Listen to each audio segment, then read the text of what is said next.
welcome. A happy Freedom Friday to all. Very happy to welcome back to the Regular Joe Show, a longtime friend of the show. Haven't spoken to, I don't think we've spoken all summer, though.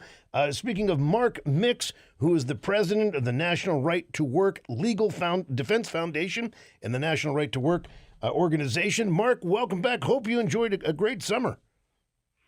So far, so good, Joe, I guess, but it's over. I guess we have to admit that now that Labor Day's passed, we are done with summer, but it was good. But I'm sorry we didn't get a chance to talk. I hope you had a good summer as well. Well, I did. It's far too short, always too short, especially when you're headquartered in Wisconsin. But that's a whole different. That's a whole different. Indeed. So now I know we're going to talk about Labor Day, which I mean, again, you guys do amazing work. I like to highlight on Labor Day that we celebrate all hardworking individuals. This idea that if you're not in a union, you don't contribute is just, I mean, it's insulting at best. But one of the things we've been working on today, and I'm going to put you on the spot with this, we've been asking people in the horrible eventuality, God forbid, that Kamala Harris actually became president, what would be an apt Secret Service code name for Kamala Harris? If you're a pretty creative guy, I figured you might have a good one to add to the list. Well, if I was in charge, I think let's see. Let me think for a second here. Well, based on the conversation we're going to have, I want to call her Cram Down Kamala. She'd be Cram Down. Cram Down as president. Cram Down. She's going to cram rent prices, food prices. She's going to cram down forced unionism on America. I mean, her agenda is about a bigger federal government and bigger federal power and bigger federal ability to cram things down our throats. So cram down Kamala. Cram down. I think it works. Now, I haven't told everyone mine. I will have the guys tell you on the break because I'm purposely holding mine out to see everybody else's, but we're on the same page. I'll put it that way. Now, you guys put out a statement about Labor Day, and you pointed to a Rasmussen poll that the vast majority of Americans, 82%, support the right to work. Now, let's just start there if we can on a basic thing. What does that mean in basic terms for everybody that may not be as familiar with what you guys do? Yeah, Joe, the question was really simple. It was a Scott Rasmussen poll. Scott is very well recognized as one of the leading pollsters in the country. And we asked him to ask his audience and his constituents that he was polling whether or not they believed it was appropriate for a worker to be forced to join or pay dues to a labor union as a condition of getting or keeping a job. It really was that simple. That's the question, because that's how simple right to work is, Joe. And basically, there are 26 right-to-work states across the country, and they allow everyone to join a union, to organize unions, to affiliate with unions if they choose to do so. But what they won't allow unions to do is demand that someone be fired if they don't tender dues or fees as a condition of getting or keeping a job. So it's really that simple. And the results of the poll were no surprise to us. People have been polling the right-to-work issue going back into the late 1950s when union officials had control over about 35% of the American workforce. That was the union density at the time.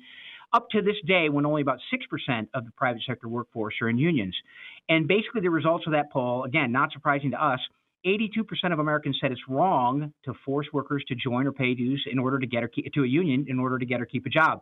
And interestingly enough, Joe, one of the other kind of tags of that was we asked them to identify union households.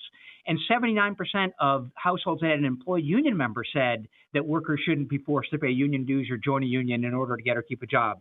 I mean, this is one of the great mysteries. When the mainstream media talks about unionization, they cite a Gallup poll, which is accurate too. Gallup's been doing a poll every year that says, do you have a favorable opinion of unions? What's your opinion? 70% of Americans say they have a favorable opinion. So the big media talks about that, but they never talk about the second question that Gallup asks. And they ask, are you interested in joining a union? And basically 68% of people that respond say they have no interest at all, and only 11% are very interested in joining a union or participating with a union. So that's what the poll meant. That's what this issue meant. And it's really, again, very simple. I can't imagine why they wouldn't give that second question, which is interesting because, a state like Wisconsin, and we're on, across the country, several states where they have heavier, historically heavier union involvement. I mean, obviously there's the question of paying the dues, where those dues go to. But as we've seen in this election cycle where some of the unions haven't made endorsements yet because you have leadership that wants to support the left, but the rank and file pretty strongly are not on the same page. And I know even from family members that have been in unions, the pressure that's brought to bear that they should vote a certain way, or else they might lose all the things they like about the union, right? You know, you're a union employee. We heard two versions of Kamala Harris on Labor Day. We heard Kamala Harris in her normal voice, and then the black scent Kamala Harris telling us that if you enjoy 5-day work weeks, if you enjoy 40-hour work, all this, then you better thank a union member, as though there's no private industry out there that wants to take care of their employees. And it creates this atmosphere of fear, really. If you don't support these Democratic candidates, well, then you might lose your job, you might lose your benefits. It's an outrageous political game. Yeah, absolutely, Joe. And you know, it's funny. I was just talking with a supporter of ours who has his small business, and he said that and he's unionized. He said that his workers tell him when they say, you know, about what they're going to do politically, they say the union will get them fired if they don't vote for the union endorsed candidate. I mean, so that's real. That threat, that coercion, that intimidation is existing out there in the workplace, and certainly in Wisconsin, everyone knows that your state, Joe, that state is going to be the determining factor in the presidential race. I think. You know, you win Wisconsin, you win Michigan, or you win Pennsylvania.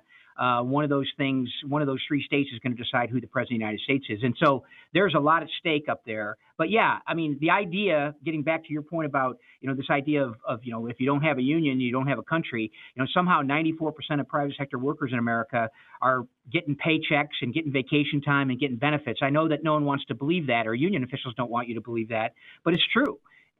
It really is. It's an amazing myth that has been perpetrated on the American people. And that's why I think, again, the work you do is important. I mean, you guys have been at the tip of the spear in a number of cases. And I want to ask, but before I do, just for the sake of it, I want to give out the website so people know where they can find more for the National Right to Work. You tell me which is the best one. We have two different sites. There's nrtw.org, which is the Legal Defense Foundation. And then there's the main site, which I believe is NTWC, correct? Or nrtwc.org as well, right? Yeah, that's correct. The foundation, if you want to know about your legal rights in the workplace, the foundation is the place to go. That's nrtw.org. If you want to find out about legislation, whether it's in Wisconsin or in the United States Congress or in any state in the country, we track legislation all across the country. You can find out information about that at the committee's website, which is nrtwc.org, nrtwc.org. And, of course, talking to the president of the National Right to Work Legal Defense Foundation, Mark Mix. Now, again, you guys have been active. I mean, really, every time I check on what's going on, it's always amazing to see it. We've just got about 2 minutes left here. I just wanted, if you can, highlight some of those cases you guys have been involved in where you are fighting. Again, they talk about the common person, the worker, where you're defending those rights of workers, that they can do their job and not be in this state of coercion. Yeah, probably the biggest victory recently, Joe, is the Supreme Court victory we won in Janus versus AFSCME.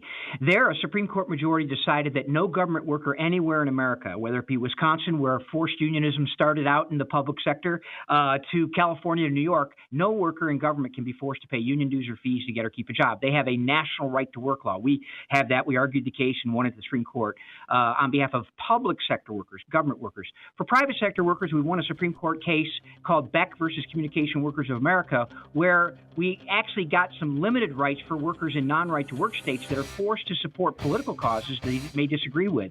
And they can exercise those rights by calling the foundation, talking with an attorney, and it's pretty well established. Mark, we got to stop you there. Thank you. The Regular Joe Radio Show.